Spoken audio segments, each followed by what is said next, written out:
Hello students, तैयारी online में आप सबका स्वागत है।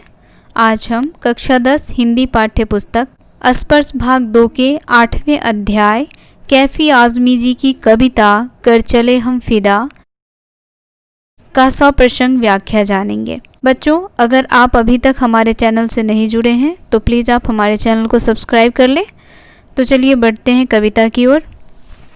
कविता को पढ़ने से पहले हम कैफी आज़मी के बारे में संक्षेप में जान लेते हैं। कैफी आज़मी का मूल नाम अख्तर हुसैन रिजवी था। इनका जन्म 19 जनवरी 1919 को उत्तर प्रदेश के आजमगढ़ जिले में मजवा गांव में हुआ था। अरब की दुनिया में आगे चलकर वे कैफी आज़मी नाम से मशहूर हुई। कैफी आज़मी की गणना प्रगतिशील उर्दू कवियों की पहली पंक्ति में की जाती है। कैफी की कविताओं में एक और सामाजिक और राजनीतिक जागरूकता का समावेश है तो दूसरी ओर हृदय की कोमलता भी है। अपनी युवावस्था में मुशायरों में वाहवाही पाने वाली कैफी आज़मी ने फिल्मों के लिए सैकड़ों बेहतरीन गीत भी लिखे हैं। 10 मई 2002 को इस दुनिया से रुखसत कैफी के 5 कविता संग्रह हैं। झंकार, आखिरे सब, आवारा सजदे, सरमाया और फिल्मी गीतों का संग्रह मेरी आवाज़ सुनो प्रकाशित हुए। अपने रचना कर्म के लिए कैफी को साहित्य अकादमी पुरस्कार सहित कई पुरस्कारों से नवाजा गया। कैफी कलाकारों के परिवार से थे। इनके 3 बड़े भाई भी शायर थे। पत्नी शौकत आज़मी, बेटी सवाना आज़मी मशहूर अभिनेत्रियां हैं। तो चलिए अब हम कविता के पदों को देखते हैं। हम फिदा जानू तन साथियों, अब तुम्हारे हवाले वतन साथियों। सांस थमती गई, नब्ज जमती गई, फिर भी बढ़ते कदम को न रुकने दिया। कट गए सर हमारे तो कुछ गम नहीं, सर हिमालय का हमने न झुकने दिया। मरते मरते रहा बांकपन साथियों, अब तुम्हारे हवाले वतन साथियों। तो बच्चों, अब कठिन शब्दों का अर्थ देख लेते हैं। फिदा शब्द का अर्थ है न्यौछावर करना, यानी कि समर्पित कर देना। न्यौछावर। हवाले। हवाले शब्द का अर्थ होता है बच्चों सौंपना। हवाले करना यानी कि सौंपना। सौंपना। अब हम दो पंक्तियों का भावार्थ समझते हुए आगे बढ़ेंगे। बच्चों, यह कविता जो है वह भारत चीन युद्ध की पृष्ठभूमि पर एक फिल्म बनी थी हकीकत, उसके लिए लिखा गया था। कवि कह रहे हैं कर चले हम फिदा जानो तन साथियों। क्या कह रहे हैं? कर चले हम फिदा जानो तन साथियों, अब तुम्हारे हवाले वतन साथियों। यह सिपाही उस समय अपनी भावना को चित्रित करता है जब उसकी शहादत का समय नज़दीक आ जाता है। आगे देखिए, आगे क्या कह रहा है? सांस थमती गई, नब्ज जमती गई, फिर भी बढ़ते कदम को न रुकने दिया। सिपाही यहाँ कह रहा है कि सांसें थमने लगी है और नब्ज जो है वह रुक गई है। फिर भी वह क्या कर रहा है? दुश्मन की तरफ उसके बढ़ते कदम को वह रुकने नहीं दे रहा है। आगे देखिए, कट गए सर हमारे तो कुछ गम नहीं। सिपाही यहाँ कह रहा है कट गए सर हमारे तो कुछ गम नहीं, सर हिमालय का हमने न झुकने दिया। उसका साहस इस कदर उसे आगे बढ़ा रहा है कि वह कह रहा है कि मौत के सामने भी उसका संकल्प अदम्य है। मरते मरते रहा बांकपन साथियों, अब तुम्हारे हवाले वतन साथियों।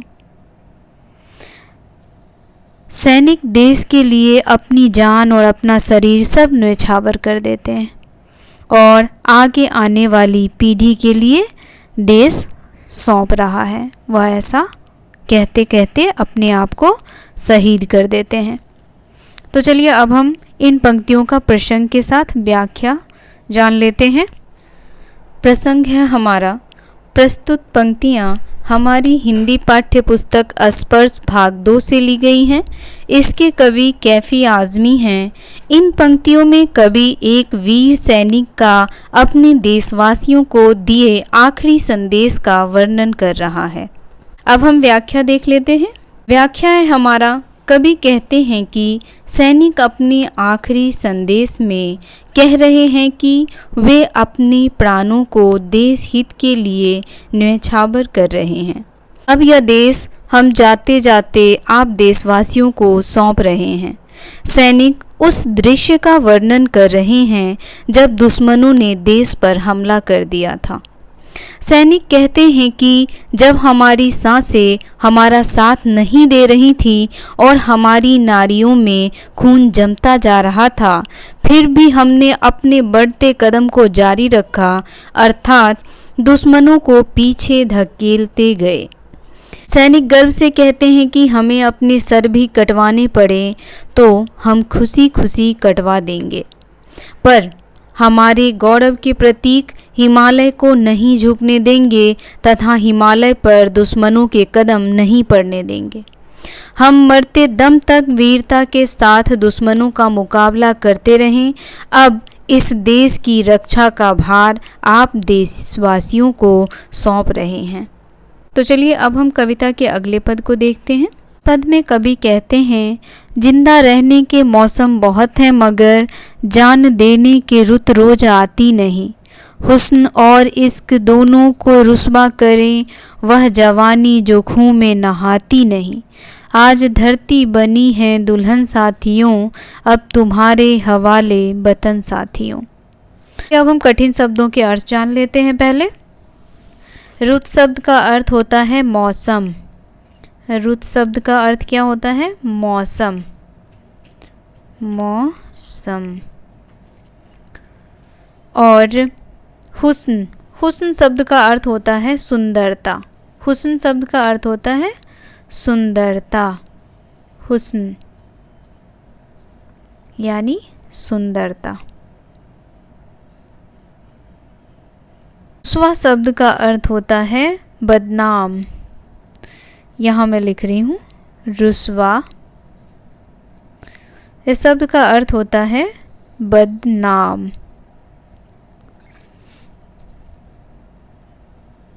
खून का अर्थ होता है खून। तो चलिए अब हम इसका भावार्थ समझते हैं। दो पंक्तियों का भावार्थ समझते हुए आगे बढ़ते हैं। हमने देखा रुत शब्द का अर्थ होता है मौसम, हुस्न शब्द का अर्थ होता है सुंदरता और रुस्वा शब्द का अर्थ होता है बदनाम। तो देखिए यहाँ कवि क्या कहना चाहते हैं।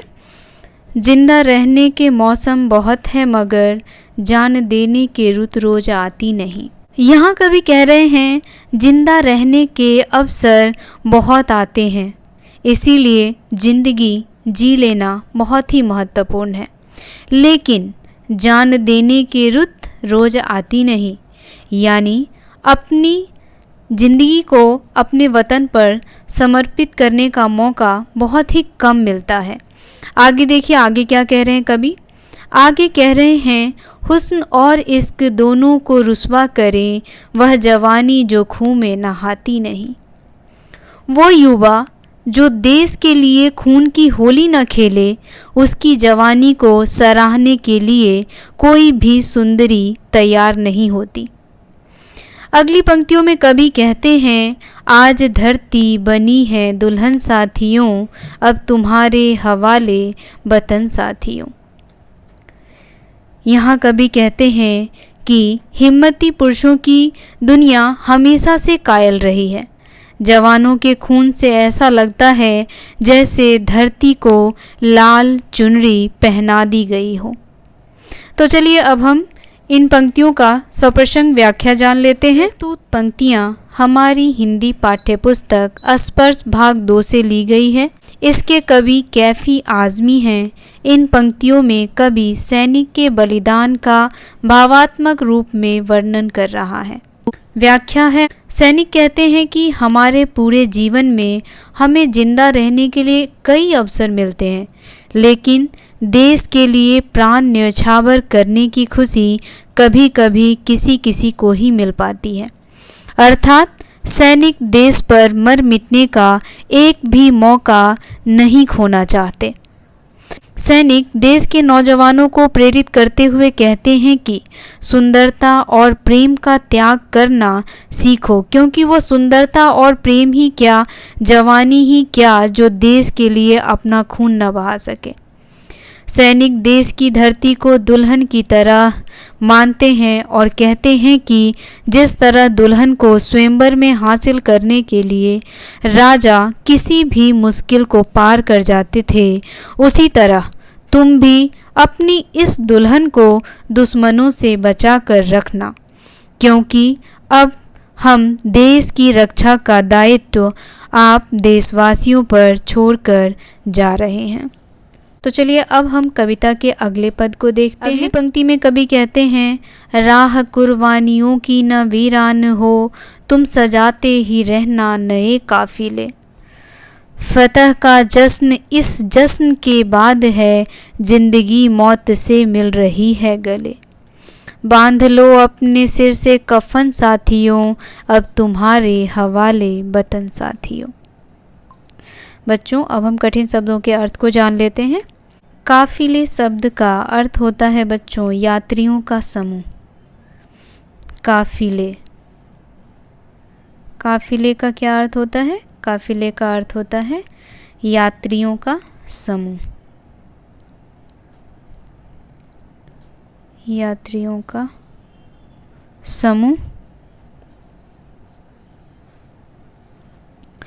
उसके बाद फतह, फतह शब्द का अर्थ होता है जीत।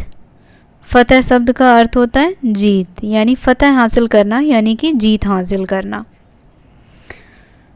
जश्न, जश्न शब्द का अर्थ होता है खुशी मनाना। हम जश्न मनाते हैं जब हम जीत हासिल करते हैं, तो जश्न शब्द का अर्थ होता है खुशी मनाना, खुशी, खुशी मनाना। अब हम दो दो पंक्तियों का भावार्थ समझते हुए आगे बढ़ते हैं। तो चलिए, कवि कहते हैं, राह कुर्बानियों की न वीरान हो, तुम सजाते ही रहना नए काफिले। शहीद होने वाले सैनिक को पूरी उम्मीद है कि उसने जो कुर्बानी दी है, उसने जो अपना बलिदान दिया है, उस पर अनंत समय तक क्या होंगे? वीरों का काफिला ऐसे ही चलता रहेगा। फतह का जश्न इस जश्न के बाद है, जिंदगी मौत से मिल रही है गले। कवि कहते हैं, जिंदगी मौत से इस तरह गले मिल रही है, जैसे बांध लो अपने सर से कफन साथियों, अब तुम्हारे हवाले वतन साथियों। जैसे वह दुश्मन पर विजय का उत्सव मना रही हो। तो चलिए अब हम 100% व्याख्या जान लेते हैं इन पंक्तियों का। प्रसंग है हमारा, प्रस्तुत पंक्तियाँ हमारी हिंदी पाठ्यपुस्तक स्पर्श भाग 2 से ली गई है। इसके कवि कैफी आज़मी हैं। इन पंक्तियों में सैनिक देशवासियों को देश के लिए बलिदान करने के लिए तैयार रहने को कहते हैं। व्याख्या देखिए, व्याख्या है हमारा, सैनिक कहते हैं कि हम तो देश के लिए बलिदान दे रहे हैं, परंतु हमारे बाद भी ये सिलसिला चलते रहना चाहिए। जब भी ज़रूरत हो तो इसी तरह देश की रक्षा के लिए एकजुट होकर आगे बढ़ना चाहिए। जीत की खुशी तो देश पर प्राण न्यौछावर करने की खुशी के बाद दोगुनी हो जाती है। उस स्थिति में हमें ऐसा लगता है मानो जिंदगी मौत से गले मिल रही हो। अब ये देश आप देशवासियों को सौंप रहे हैं। अब आप अपने सर पर मौत की चुनरी बांध लो, अर्थात अब आप देश की रक्षा के लिए तैयार हो जाओ। तो बच्चों अब हम अगले पद की ओर बढ़ते हैं। कवि कहते हैं, खींच दो अपने खूं से जमीन पर लकीर, इस तरफ आ न पाए न रावण कोई। तोड़ दो हाथ अगर हाथ उठने लगे, छू न पाए सीता का दामन कोई। राम भी तुम तुम ही लक्ष्मण साथियों, अब तुम्हारे हवाले वतन साथियों। लकीर शब्द का अर्थ होता है बच्चों रेखा खींचना, यानी कि लकीर खींचना। तो चलिए दो पंक्तियों का भावार्थ समझते हुए आगे बढ़ते हैं। कवि कहते हैं, खींच दो अपने खूं से जमी पर लकीर, इस तरफ आ न पाए रावण कोई। यहाँ कवि कहते हैं कि सैनिक कहता है कि उस जमीन पर लकीर खींच दो, एक सीमा बांध दो, उस तरफ कोई भी रावण ना आ सके, यानी कि कोई भी दुश्मन हमारे देश के सीमा को पार करके ना आ सके। वहीं अगली पंक्ति में कहते हैं, तोड़ दो हाथ अगर हाथ उठने लगे, छू न पाए सीता का दामन कोई। यहाँ कहते हैं हाथ हम पर अगर उठने लगे तो उस हाथ को फौरन तोड़ दो, यानी अगर कोई दूसरा देश हमारे देश पे आक्रमण करने की कोशिश करे तो उसी समय उसे उसका जवाब दो, ताकि वह हमारे देश में घुस न सके। यहाँ पे मातृभूमि की तुलना सीता से की गई है बच्चों।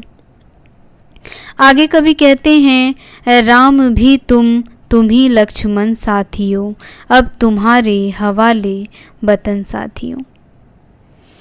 यहाँ सैनिक जो है वह कहता है कि तुम ही राम हो और तुम ही लक्ष्मण हो, अब तुम्हारे ही हाथ में मातृभूमि की रक्षा का दायित्व है।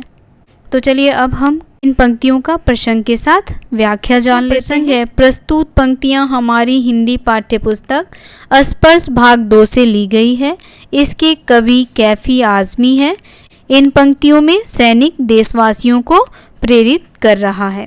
व्याख्या देखिए, सैनिक कहते हैं कि अपने खून से लक्ष्मण रेखा के समान एक रेखा तुम भी खींच लो और ये तय कर लो कि उस रेखा को पार करके कोई रावण रूपी दुश्मन इस पार न आ पाए। सैनिक अपने देश की धरती को सीता के आंचल की तरह मानते हैं और कहते हैं कि अगर कोई हाथ आंचल को छूने के लिए आगे बढ़े तो उसे तोड़ दो।